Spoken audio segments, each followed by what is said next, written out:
Okay, we're getting back on the panhead here. Scooby wants attention down here though. So it's the 65 here that we're working on. So, and I got to pull the front wheel and the front brake out, check it all out, replace the front wheel with a Timken Star hub style, and then see what's wrong with the brake, if anything. First, I'm going to just take off the covers here.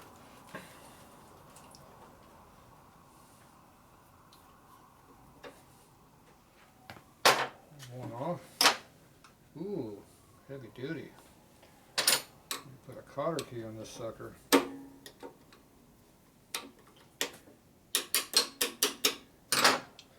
really worried about parts falling off, I guess.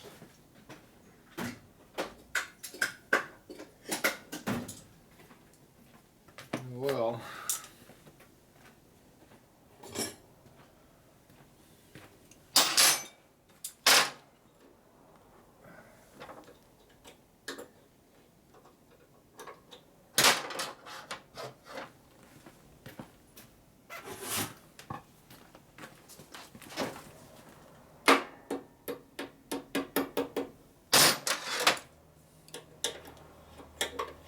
okay, one cotter key out. Put everything over there out of the way so I don't lose it. I think we got another fancy ass cover over here.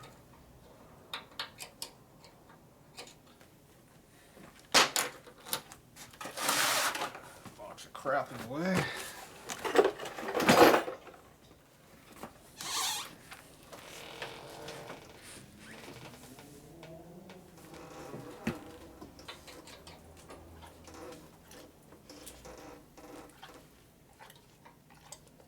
Back, Scooby.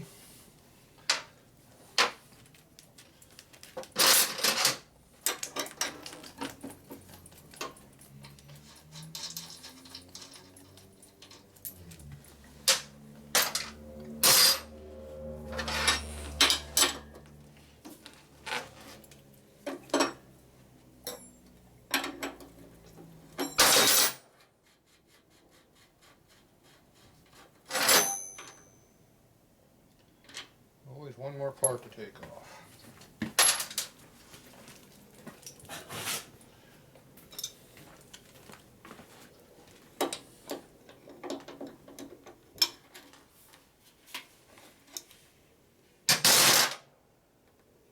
Let's see here.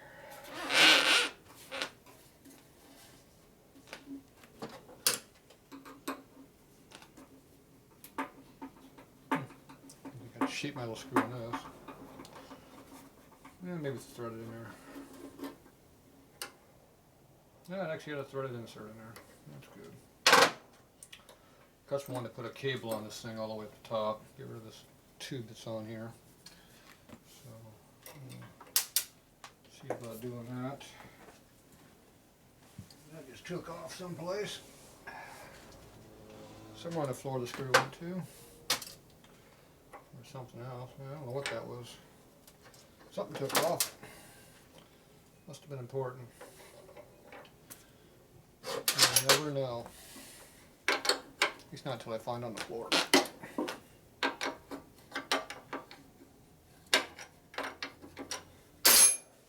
Okay. On the other side, and pull off more covers.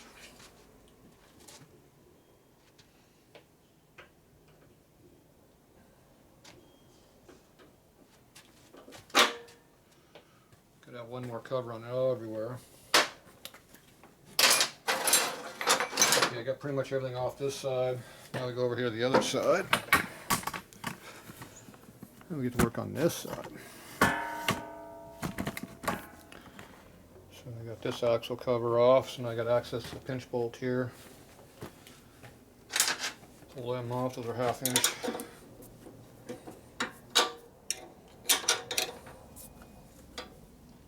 Loosen them up a little bit.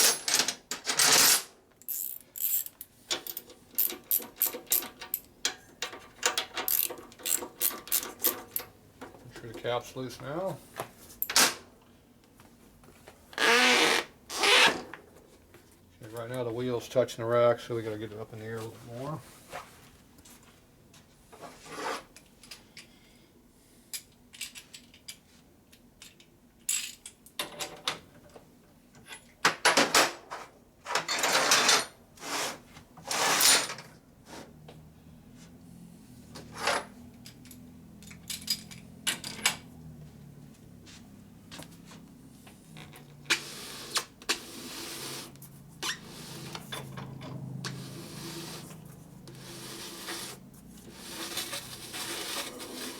Okay, get to where you turn it so it's just barely touching the rack. Then you pull the axle straight out without a bind on it. Now, I can't get to the lug bolts because the hubcap's on the way, so I'm going to pull the hubcap off, probably put the axle back in it, undo all the lugs, and then take it apart. They make it harder when they put more junk on it.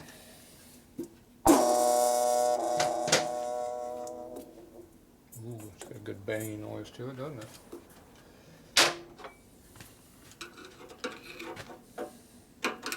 Stock axle's got a hole in it. As you pull on it, here's the hubcap that's keeping this from coming off. Let's put a punch in there and knock it out.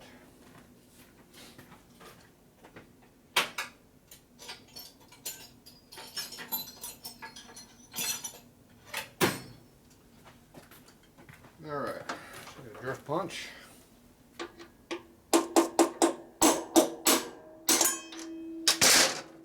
we go. Get some of the grease off of it.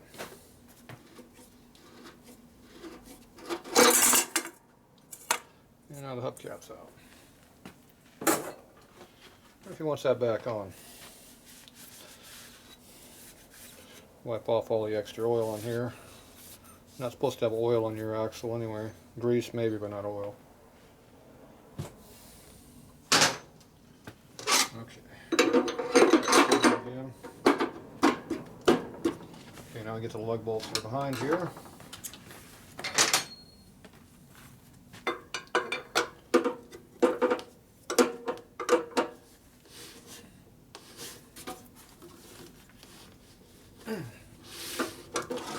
Appear to be pretty tight, so we're going to go ahead and lower the bike back down.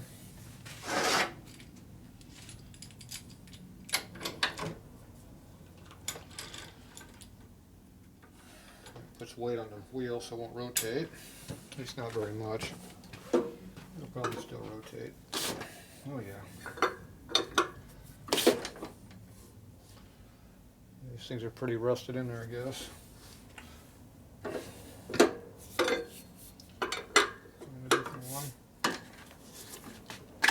There, that came loose.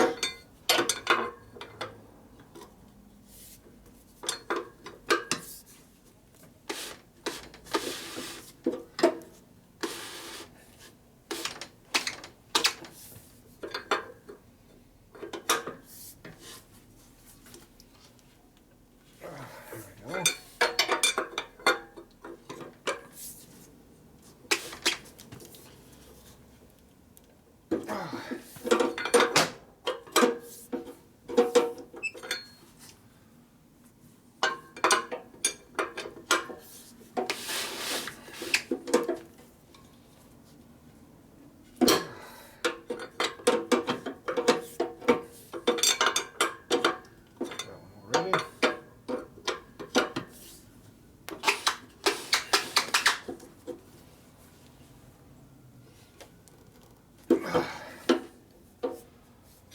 Alright, those are nice and snug.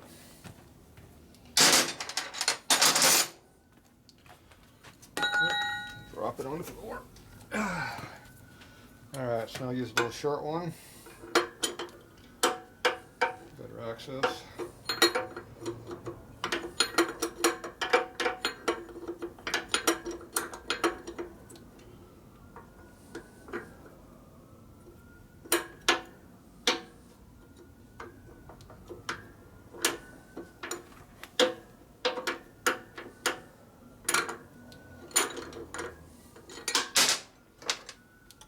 So those are we're pulling out. One lug. And I ground the wrench down because that's right where the hub goes in. Gets in the way. Makes it easier to get off. Pull the axle out there, get out of the way.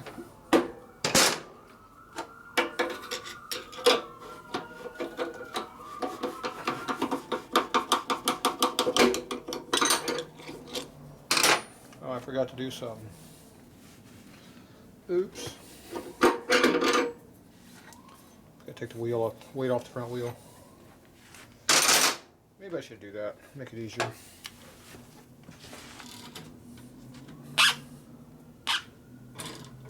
There we go. Oh, that rolls a lot easier now.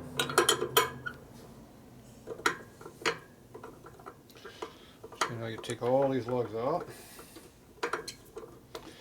Now we can see what's behind it.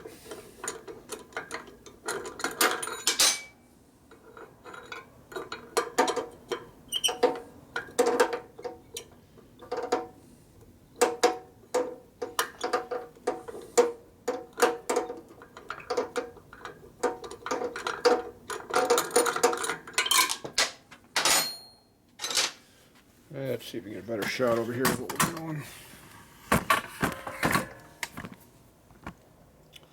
Close up. That's as far back as I can pull, so you get a full screen view.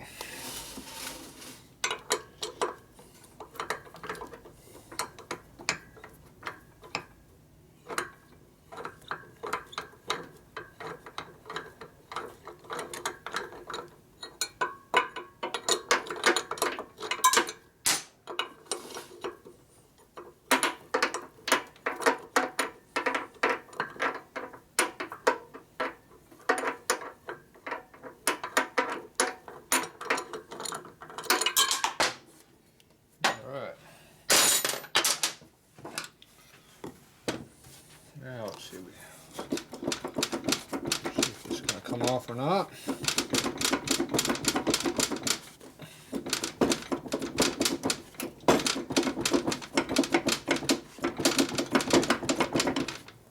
Hub doesn't appear to want to come off the drum, or the other way around, whatever you want to call it.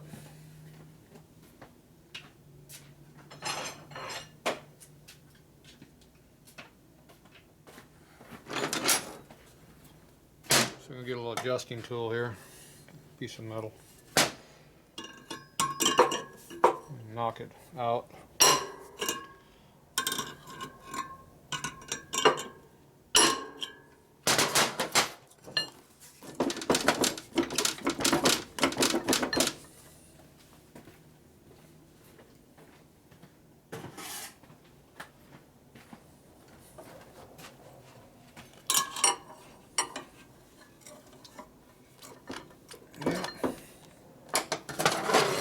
Not coming very easy.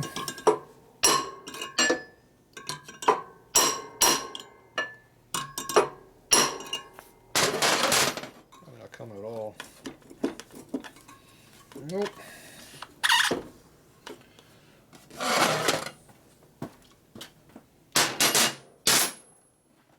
Alright, so that doesn't fly. It's all corroded on. So now I'll probably try to pull the whole brake assembly off. One deal. So if you let the air out of the tire, you get a little bit more clearance to get things out. So I'm going to go ahead and do that now.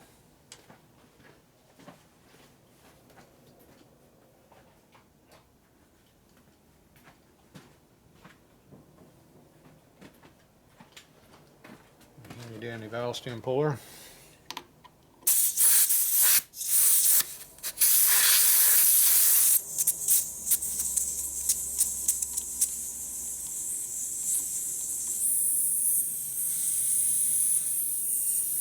What kind of a valve stem is that?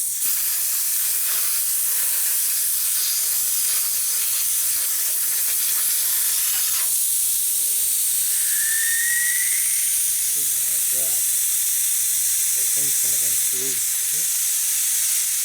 Another part on the floor I can't find. I found it. Yeah, I think we're going to replace this. Looks like it's made backwards. I haven't seen one done that way before. That's a weird one. Come up with all kinds of weird things.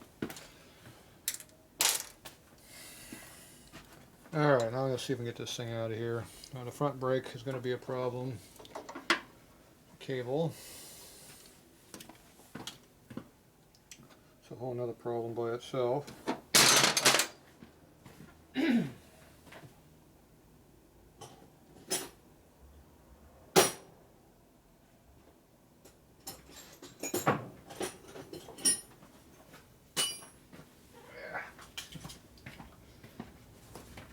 Alright, so on this bike the cable adjuster's right up here. It's right here. Gotta go ahead and loosen that up.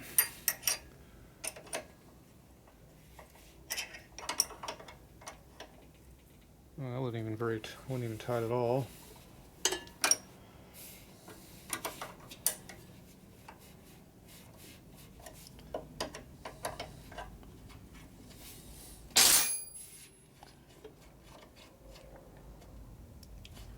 Good. Undo all of this. This will give us more room to get to the clutch. Get the brake cable off of the backing plate on the other side.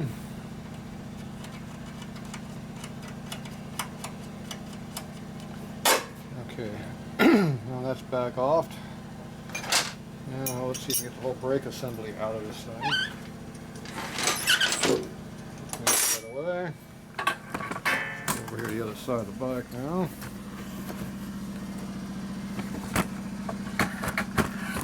There you go. You back, sweetie.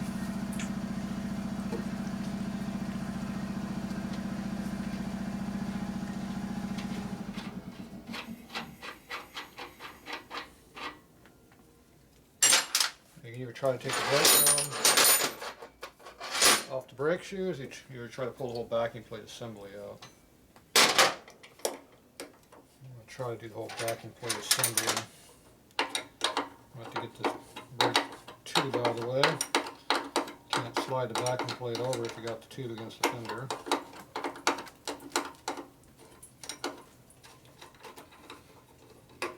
Alright, I get that so now I can move a little bit. Not a lot, but a little bit.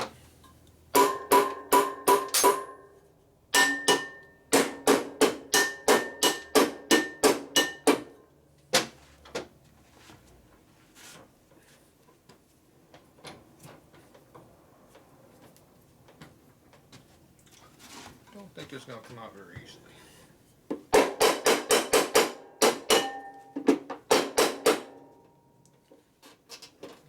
Jamming in there pretty hard on the fender. Yeah,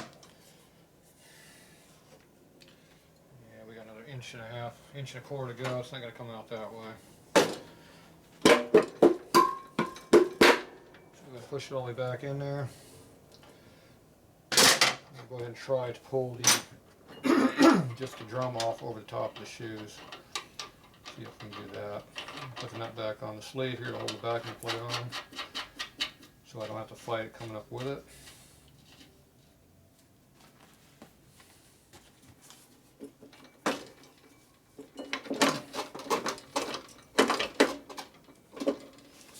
Same problem. Fender's in the way. Shoes are protesting, but I think I can pry them off enough. There we go.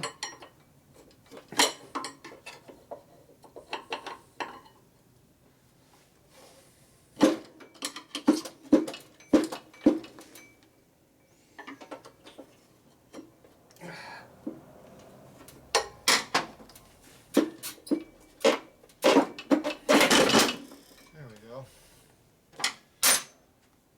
Pry the brake drum over the shoe.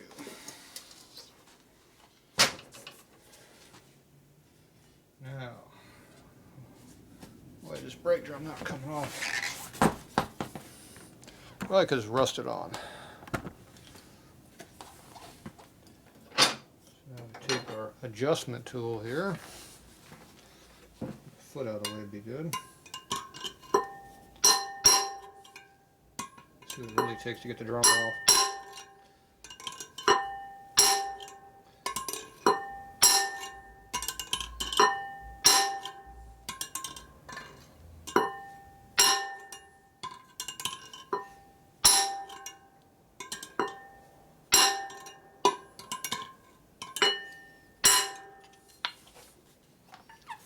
Doesn't appear to be moving very much at all, hardly, if any. Where's the brake lugs at? It's only moved about 1/8 of an inch. So that means we need more forceful tools. Small ball peen's not enough. So we get something with more power behind it.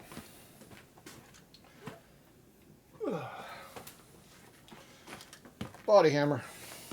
I don't know, 15 pounds of lead to make stuff move.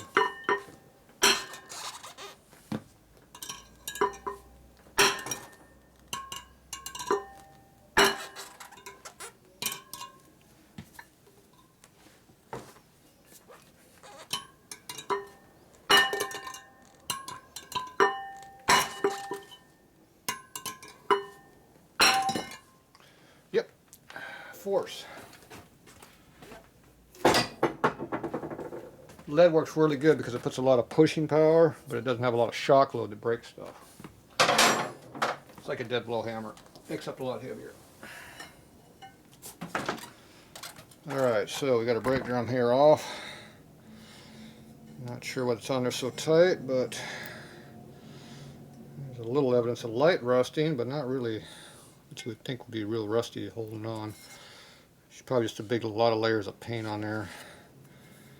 Yeah, it looks like this thing was powder coated or something. It's got a lot of thick paint on the brake drum surface here, which should not be on there either. That should be flat bare metal, which is a light single coat of paint.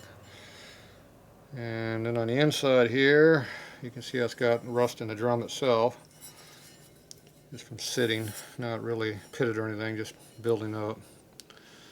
So, yeah, this doesn't look like powder coat, it's just thick paint. Alright, so that's got to get cleaned up a little bit. Get to where it goes on the hub a little easier, and that would be nice. Now we're not going to use this wheel, so it doesn't really matter too much on this wheel. We've got another one we're going to use. So, you can see down here how it was rusty a little bit on the hub. Oop, get up there and get to it. So you can see the rust right there. That's where it was rusted onto the hub itself. So it's probably just beat on there with a big ass hammer, and we had to beat it off with another big one. Alright, so that part's, we'll swap it out. Okay, now we go over here and look at the brake drum, brake shoes. Right there. Let's see what we got to work with on this. So I'm going to go ahead and pull this whole thing assembly off right now. It's easier to work on it. Off the bike. You can see I tore up the brake lining, a little material to get it off. Definitely took a chunk of material off the top of it.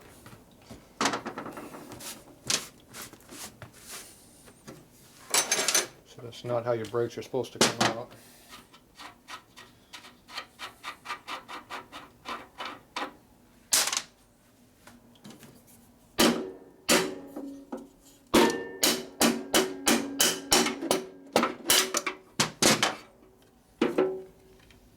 Okay, that's off. Only holding on right now is the handlebar up there. Way up there we got a cable connected. Let's get up there and pull that off. I also got a clamp here on the back of the fork right here holding it. Looks like that's held on with a big Allen or something maybe up there, I'm not sure. Yeah. Phillips screwdriver on one end and Allen. Everything I didn't bring. Real Harleys use straight blades on everything.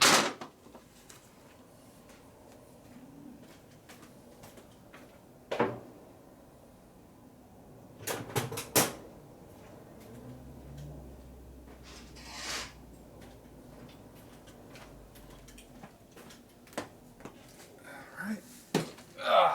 So we got our Allen and our Phillips.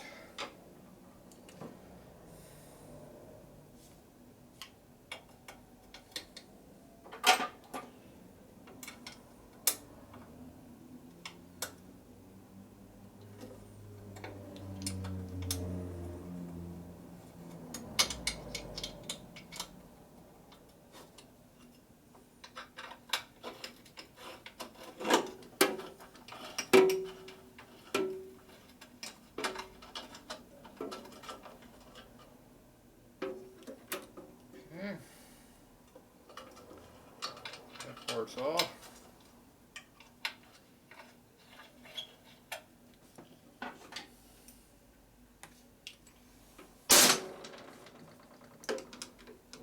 brake lever now.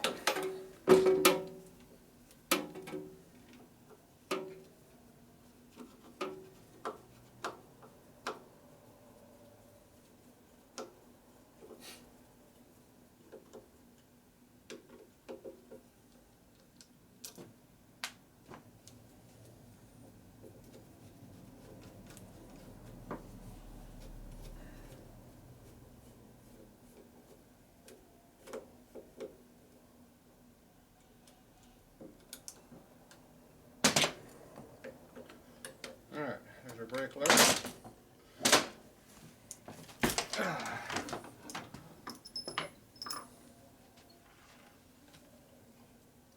The lock washer went to the floor someplace. There it is. On bare feet I would have found it quicker. Alright, so here's our brake now. Protect the polish a little bit.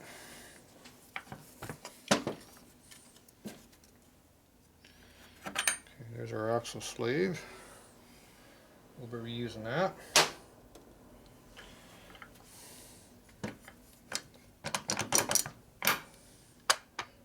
Light duty springs in here so we don't have a lot of holding power on the backing plate.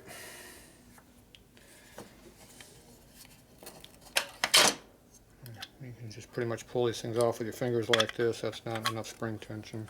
But that's how they put these things together. Didn't have it anywhere near what I've seen what I just did.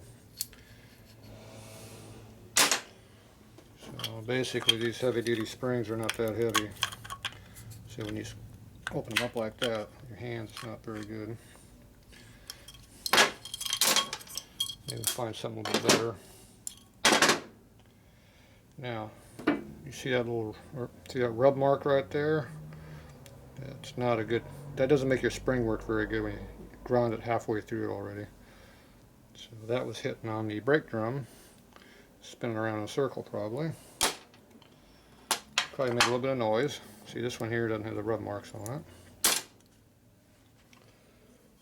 these are your shoes.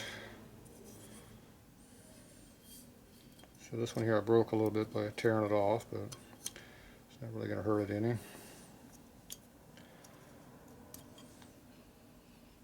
They don't smell like asbestos, so they're not going to be that good. You can see they're all glazed up already, so you run some sandpaper across here or file or something, knock off that glaze. And make them work a little bit better. And that rusty ass drum, or you can put new ones on there. These are basically new ones already, so just need to be updated with some better springs, or at least one good heavy one on there, not light ones. Now this is held together, the cable wraps around this piece. You have to take this nut off to get access to it. Let's get it off.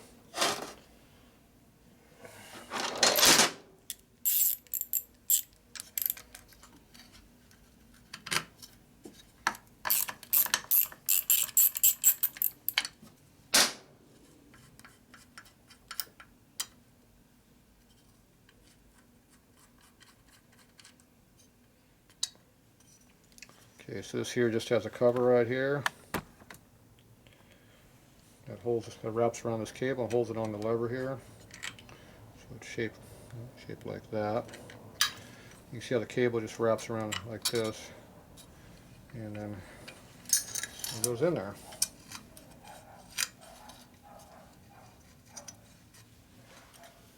Yeah, the hole. Something else just fell out.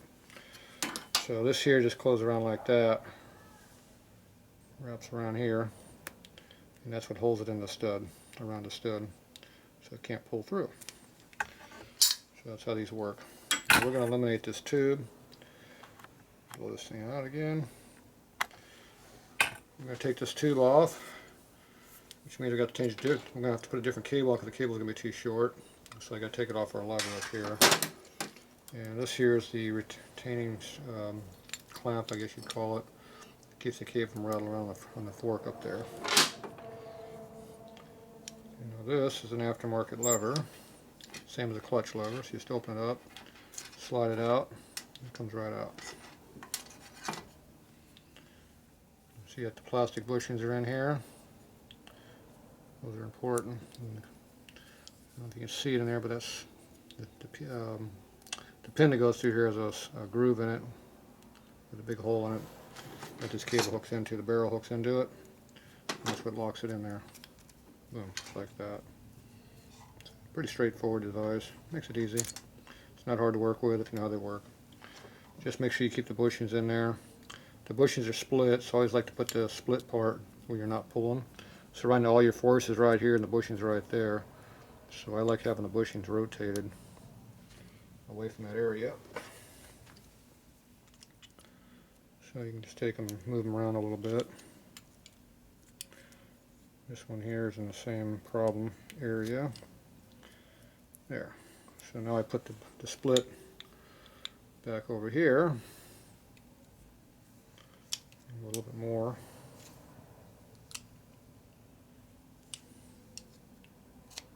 There we go. Got a good rotation that time out of them.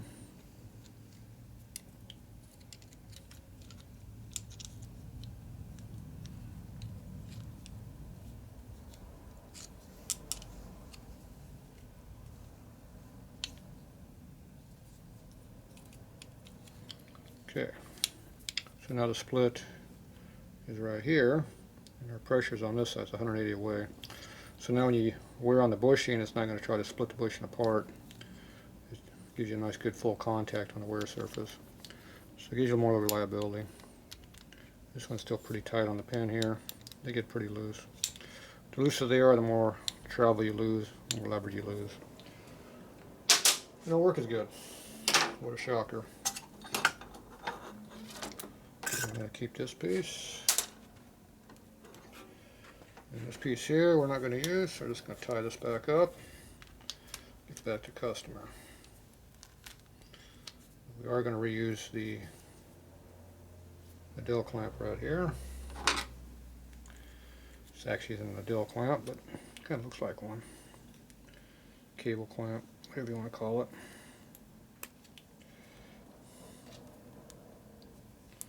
Okay, so we're going to keep the clamp. Got that off. This goes in the junk box. We're not using it.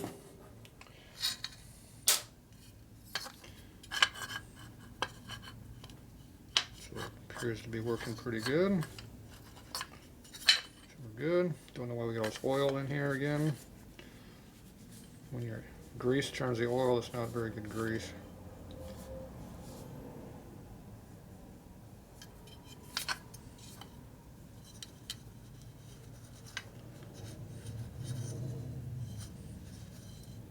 Okay, so this is reusable. You know, we had a little piece that was in here that fell out. It's on the floor someplace. Everything else that drops on the floor. Long lost parts department area. On the ball bearing. I don't see the part that fell out here though. There it is. I found a ball for something else. It looks like a 4-speed transmission part we took apart a couple months ago. Okay, here's the rubber piece that was inside the cable. That goes down on the inside here in the ferrule. And when the tube pushes against this, it's what locks the tube up. So this goes with the tube. So that's how that works. We're going to eliminate that part, so we're not going to use those. I'm going to do something different on that. Okay, so now we got to figure out what we're going to do for brake springs. This camera pulled back so you can see better. Take this piece over here and stick it over here where it belongs so it doesn't get lost. Because the next guy is going to want that. I'm not going to use it here, but somebody else might need it.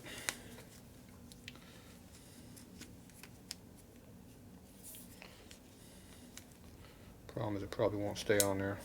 But, oh well. At least you say we tried, right?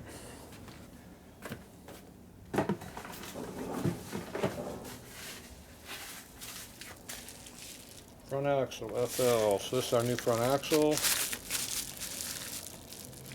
This is made what we're going to need for the Timken style hub.